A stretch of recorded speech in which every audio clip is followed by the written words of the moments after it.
everyone, my name is Leanne and today I'm going to be doing a tag video. I'm going to be doing the spring reading tag. I was very kindly tagged in this by the wonderful Leanne over at Literary Diversions. She is literally one of my favourite bookish people. Now while this is called the spring reading tag, it doesn't feel very spring-like right now. I guess spring is kind of known for being really rainy as well, like April showers. I really don't like spring. I'm a big summer person. Like, you know, when it's so warm that it's difficult to sleep, that's the kind of weather I'm into.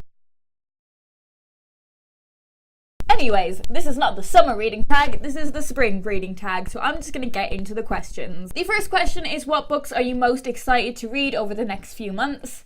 And the answer is all of them. I'm genuinely really excited to read everything that is on my big, expansive TBR, my physical books, my ebooks, books that have been sent for review. I'm excited to get to all of them. But a few that immediately sprung to mind as ones that I'm particularly excited to get to. We have The Lonely Londoners by Sam Selvon, The Lola Quartet by Emily St. John Mandel, and I'm really excited to start the Noughts and Crosses series by Mallory Blackman. I don't know if I'll read all of the books over the spring months, but I would definitely like to make a start on the series. The next question is, what book makes you think of spring for whatever reason? And I'm going to go for The Keeper of Lost Things by Ruth Hogan. And I basically picked this just for the cover. I've not read this one yet, but it's another one that I'm really excited to get to over the next few months. This is about a man who has spent a lot of his life collecting lost objects, but when he realizes that he is running out of time to reconnect the lost objects with the owners, he leaves his house and all of these objects to his assistant Laura, hoping that she can take on the task of reuniting them. But yeah, I just thought this was a really beautiful spring cover with some flowers and some other curious little bits on the cover as well. The next question is, the days are getting longer. What is the longest book you've read? I think there were probably 3 contenders for this off the top of my head. I don't tend to read a lot of long books, but I think the answer is probably either Middlemarch by George Eliot, A Game of Thrones by George R.R. Martin, or Order of the Phoenix by J.K. Rowling. I will find out the answer and put it here. The next question is, what book would you recommend to brighten someone's day?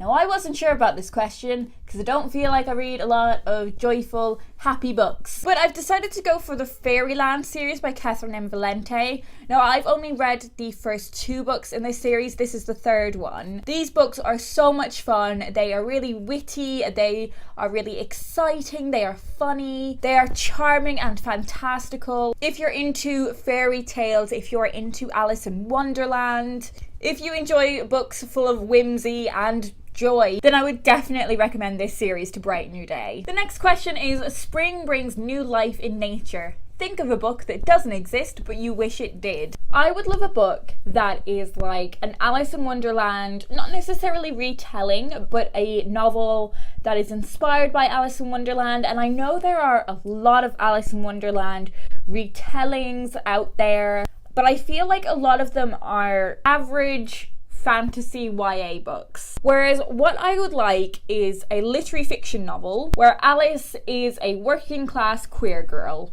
I would love that. That would literally be my most favourite thing. And also obviously a lot of like feminist aspects in there as well. I don't know what author I would trust with this. I mean, I feel like the obvious one for me is Louise O'Neill. Of course I would want my dream concept of a book to be written by my favourite author. And she's doing a feminist retelling of The Little Mermaid. I don't know who I would trust with this. Leave your suggestions down below in the comments. The next question, I don't know what number we're on at this point, is spring is a time of growth. How has your reading changed over the years? So much. My reading has changed loads. So when I was a kid, I was an incredibly avid reader. I would go to the library like every few days. I would max out my library card, and then my mom took out a library card so I could get like 10 books on her card as well. And I guess when I was like a young teenager, I still considered myself a really bookish person, even though I wasn't doing a lot of reading. I made a real conscious effort when I was maybe like 16 to get back into reading. I remember one Christmas I wrote this list of books, most of which were recommendations from John Green, and some John Green books as well, and I devoured every single book in that box. And that really got me back into reading. I think in my first year of university, again, I made a conscious decision to up the quantity of my reading, and I think I read like 50 books that year. That was definitely my reading goal. I don't know how many I ended up reading. It might have been like 60 or something. And then for the past few years, I have read well over 100 books each year. So the quantity of my reading has increased a lot. But I don't think that's the only change. I think I've become much more of a critical reader. I think that is partially from just reading more. I think it's partially because my English literature degree gave me the tools to analyse books. But I also think BookTube is something that has really enhanced my ability to engage with literature in a productive and critical way. I also have a much better sense of the kind of books that I enjoy. There are also types of books that I never would have picked up before that I read a lot of now.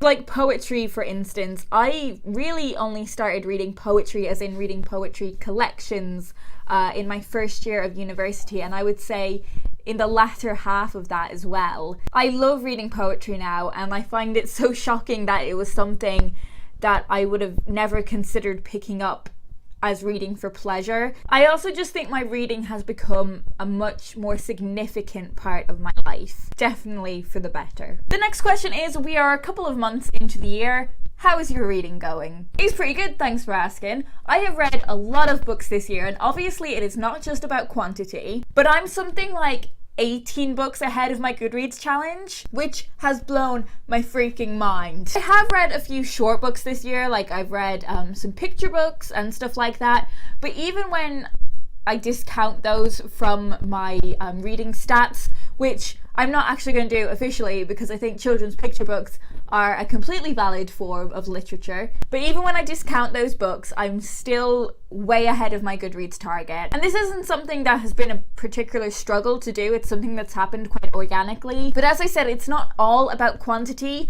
In terms of quality, I have read a lot of books that I have really loved. To name only a few, I adored Almost Love by Louise O'Neill. I loved The Crab of Hate by Susan Cowman, and I really recently finished Fishnet by Kirsten Innes, and I loved that book as well. And the final question is, do you have any exciting plans coming up in the spring? My exciting plans are more like summer plans. I'm leaving my job in June and I'm going to get the ball rolling on moving to Derby for my MA, but obviously that doesn't start until September. My plans until then are really just to get my shit together. I am going back to Dublin at the end of May, which I'm really excited about. It's going to be a nice trip and I'm going to be able to see a lot of people that I haven't seen for a while. Hopefully I will get to do a bit of book shopping as well. And I am also going #home to vote for the referendum on appealing the 8th Amendment. Fingers crossed that that goes successfully. Yeah, those are my exciting plans really. I did do a chatty video recently where I updated you all on what some of my recent news and plans were, and I will leave that linked down below if you are interested in checking it out. So yeah, that's it really. I'm not gonna tag anyone specifically to do this, but if you feel so inclined, I would definitely encourage you to give this tag a go. I hope you guys are all doing well, and I will talk to you in my next video.